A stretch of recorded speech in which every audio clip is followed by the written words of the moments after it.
What's up, world? Your boy, a guy named Ty, reporting live from the MITM podcast.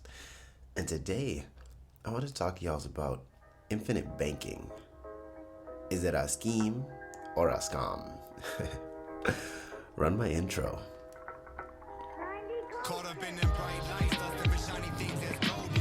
Everything ain't always what it seems, that it's soaking. Chasing my dreams, coming apart at my seams. Best believe that the money is the motive. All right.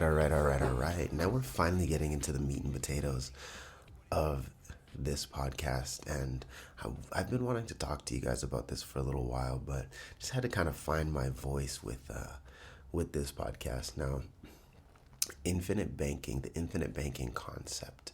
Is it a scheme or a scam? Oh my gosh, I know that David Ramsey is out here telling everyone that it's a scam, but let's look at all the ways that it could be. So before that, let's actually look at what the definition of a scam is. Now, a scam is when somebody tries to deceive or to defraud somebody. All right? It's when you're doing things in a way to try and take advantage of someone that doesn't exactly understand how to do something or how they can go about doing something. Okay, you pull the wool over their eyes and take advantage of them. Now, a scheme is a systematic plan or arrangement for attaining a particular object or putting a particular idea into effect. Okay? So is it a scheme or is it a scam? Well, let's find out. So first, I want to look at all the ways that infinite banking is a scam. Let's find out what people are saying a lot about why infinite banking is a scam.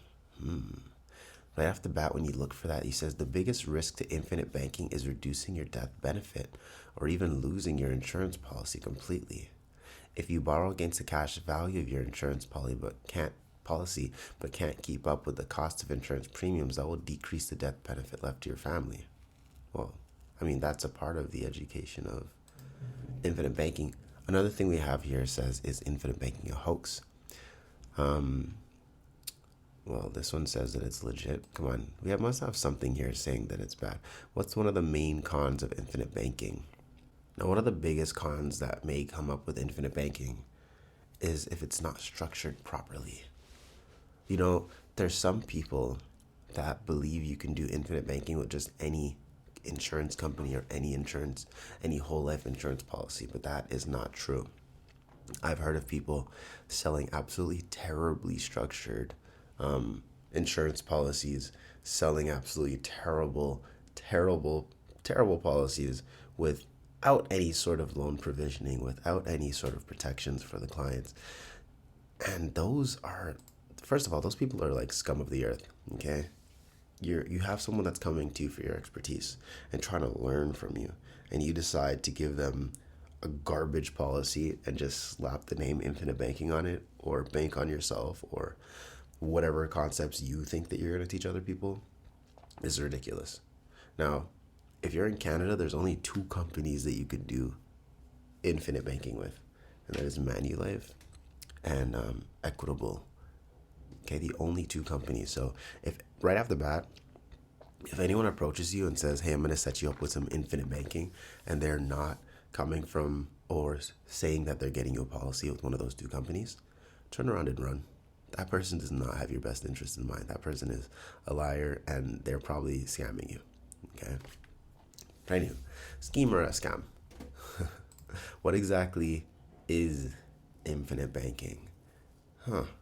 Well, infinite banking is when you take a whole life insurance policy, a participating whole life insurance policy, and, well, instead of having a savings account at the bank where your money is sitting in the bank doing 0.01% of bullshit and losing money to inflation, you put your money into an insurance policy and you're getting anywhere from, let's say, 4 to 7% interest per year on the money in that policy. Okay, so you're not only getting that 4 to 7% per year, but you're also increasing your death benefit at the same time. But anyway, we'll talk about that another time. Right now, let's just talk about the savings account aspect of an infinite banking policy. You're able to put money into your savings account like you normally would. Let's say, for example, the emergency fund that you should be saving, which should be 3 to 6 months and eventually 1 year of your annual living, right? You have a place to park it that's going to gain interest in a safe way. And while that's happening, you can take out a loan against that money. Now, if you're listening to this podcast, maybe you have a credit card. Maybe you've bought a phone on a phone plan. Maybe you have bought a house and you have a mortgage. Maybe in the past you have, what else is there? I don't know. You bought something when you didn't have the money for it. Or you have a line of credit and you use that money in the line of credit, right? You are already participating in infinite banking, but it's with other people's money, and you're letting other people essentially own the bank instead of you. Okay.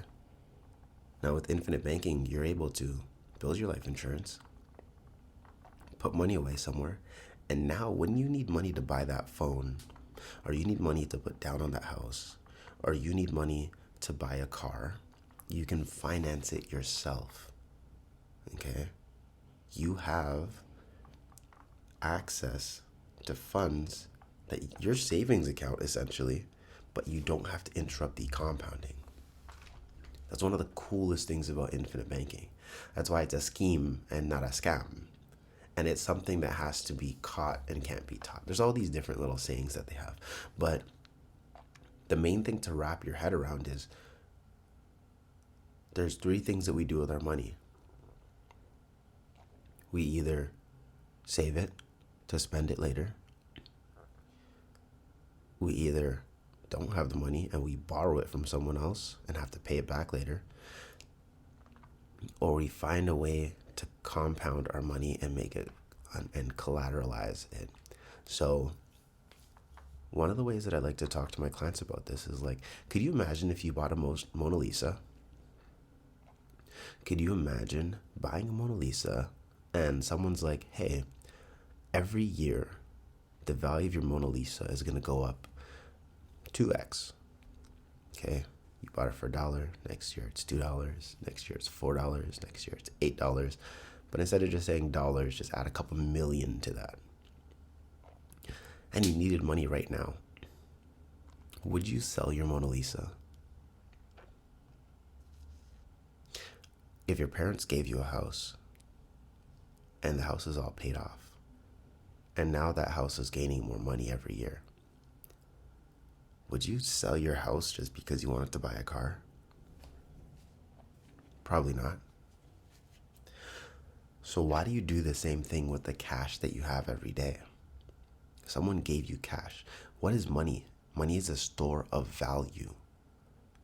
And instead of putting that money to work, putting it to work somewhere efficient, you made the decision to spend that money instead.